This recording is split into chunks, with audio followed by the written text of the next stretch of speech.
যুবক ভাইয়েরা আমার, মুসলমান ভাইয়েরা আমার, আপনারা কি জানেন পৃথিবীর জমিনে যত বন্ধু আমরা পেয়েছি স্বার্থের বিনিময়ে বন্ধুত্ব ক্যান্সেল হয়ে যায়, কিন্তু একমাত্র যিনি আমাদের বন্ধু, সব চাইতে কাছের অতি নিকটতম বন্ধু হলো আমাদের বাবা এবং মা।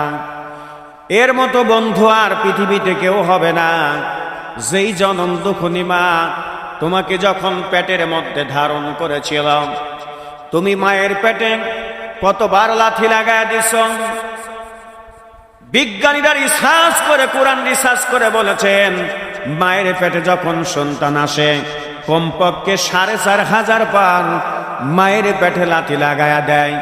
এরপরও মা কারো কাছে এই কথাগুলো, এই যন্ত্রণার কথাগুলো বলে নাই। কিন্তু রাত্রিবেলা যখন তোমার বাবার পাশে শুয়ে থাকতো রে যুবক, ওই সময় তোমার মা পেটে যখন তুমি লাথি লাগায়া দিছ, তোমার বাবার হাতটা ধরে বলতো, দেখো আমার পেটের ওপরে হাত দিয়ে দেখো, কলিজার টুকরা সন্তান এত জোরে লাথি দিচ্ছে যা সহ্য করার মতো নয়। কিন্তু এরপরও কারো কাছে বলতে পারি নাই। শুধু তাই নাই রে যুবক, এমন করে করে তুমি ৯ মাস ১০ দিন তোমার মায়ের পেটে ছিলে। হঠাৎ করে একদিন তোমার মা সকালবেলা উঠলো, ওঠার পর সকালবেলা নামাজ আদায় করে কাজ কর্ম এবার করা শুরু করে দিল। রান্নাও শেষ হয়ে গেছে, মায়ের বড় ক্ষুধা লেগেছে, এবার ভাত খাবারে যাবে, ভাত খাবার খাইতে যাবে। হঠাৎ করে বুকের মধ্যে চিনচিন ব্যথা শুরু হলো। হঠাৎ করে তুমি পেটের ভিতর থেকে এত জোরে একটা লাথি লাগায়া দিছ। এবার ওই ব্যথার তোমার লাথিটা অ্যাডজাস্ট হয়ে গেল, মায়ের চোখের পানি টপ টপ করে পড়তেছে। এরপরও কারো কাছে এই কথাগুলো বলে না। কিন্তু হঠাৎ করে দেখা গেল তোমার মায়ের যে শাশুড়ি আম্মা এসে প্রশ্ন করলো, ওগো বৌমা তুমি কেন কান্না করছো? চোখ দিয়া তোমার টপ টপ করে পানি পড়তেছে, তোমার কাছে জানতে চাই, আমার কি সন্তানের দ্বারা তোমার মনে কষ্ট, কথার দ্বারা মনে কষ্ট পেয়েছ? বলে না। আমার সন্তানকে তোমার ওপর প্রহার করেছে না মারধর করেছে? বলে না। ওগো বৌমা আমি আমার কথার দ্বারা কি তুমি কষ্ট পেয়েছ? বলে না না না, যে তোমার চোখে পানি দেখতে পাই, তোমার কি হয়েছে বলো।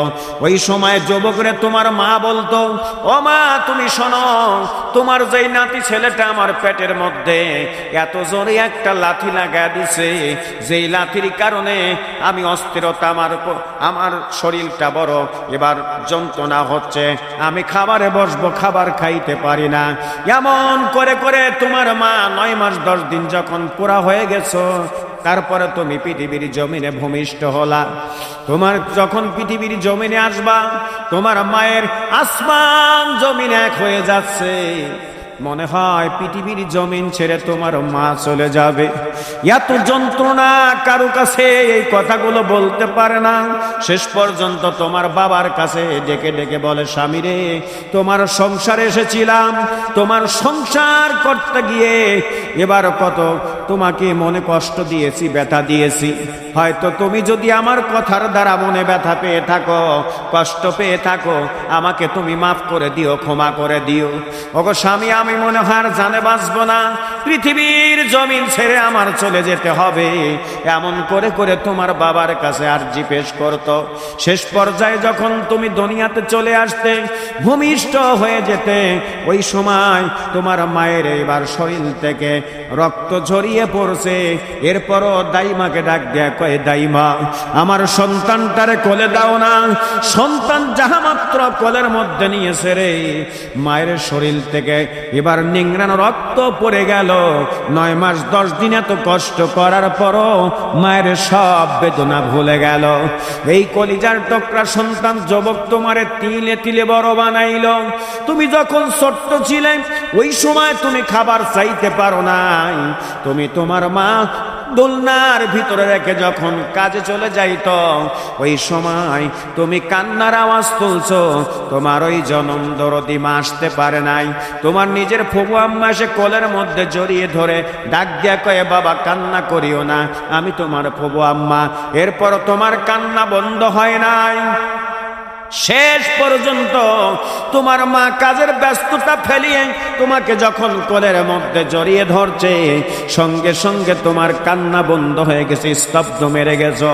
এর যুবক, শুধু তাই নয়, তুমি যখন ছোট্টবেলা হঠাৎ করে অসুস্থ হয়ে পড়তে, তোমাকে কেউ দেখতো না। রাত যখন গভীর হয়ে গেছে, তোমার বাবাও ঘুমিয়ে গেছে, কিন্তু তোমার মা তোমার শিওরে বসে বসে কান্না করছে। দুই চোখের পানি ছেড়ে দিয়ে আল্লাহরে ডাক দিয়া কয়, আল্লাহ তুমি আমার কলিজার টুকরা সন্তানকে ভালো করে দাও আল্লাহ। আর যা আমার কলিজার টুকরা সন্তানকে যে তুমি বেঁধে দিয়েছো ওইটা আমার দাও, কিন্তু আমার কলিজার টুকরা সন্তানকে তুমি ভালো করে দাও।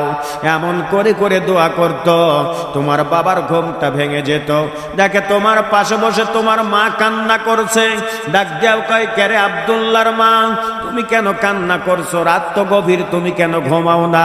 ডাক দিয়া বলে, প্রাণের স্বামী, তুমি তো কলিজার টুকরা সন্তান তো জীবন গর্ভে ধারণ করো নাই। আমি তো 9 মাস 10 দিন গর্ভে ধারণ করেছিলাম। আমার কলিজার টুকরা সন্তান ঠান্ডা লেগেছে, অসুস্থ হয়ে পড়ে আছে, আমি মায়ের চোখে ঘুম আসে না। এই জন্য বসে বসে আল্লাহর কাছে আরজি পেশ করেছি, আল্লাহ তুমি আমার কলিজার টুকরা সন্তানকে তুমি আল্লাহ হিফাজত করো, সিপাই করলে আজেলা কামেলা দান করো। এর যুবক, সেই মা তোমার জন্য তিলে তিলে বড় কষ্ট করলো। আজকে তোমার মা বয়োজ্যেষ্ঠ হয়েছে, তোমার মা বুড়ি হয়েছে, তোমার বাবা বুড়া হয়ে গেছে। মায়ের কদর নাই, মায়ের তোমার খেদমত নাই, মাকে ভালোবাসা দিতে পারো না। রে যুবক, যত বন্ধু পৃথিবীতে পেয়েছো, স্বার্থের বিনিময়ে বন্ধুত্ব ক্যান্সেল হয়ে যায়, কিন্তু একমাত্র মায়ের মতো বন্ধু আর পৃথিবীর জগতে কেউ নাই। তোমার স্বার্থ ফুরা গেলেও জনম দুখুনি মা তোমার নিকটেই থাকবে। কথা বলেন ঠিক কিনা?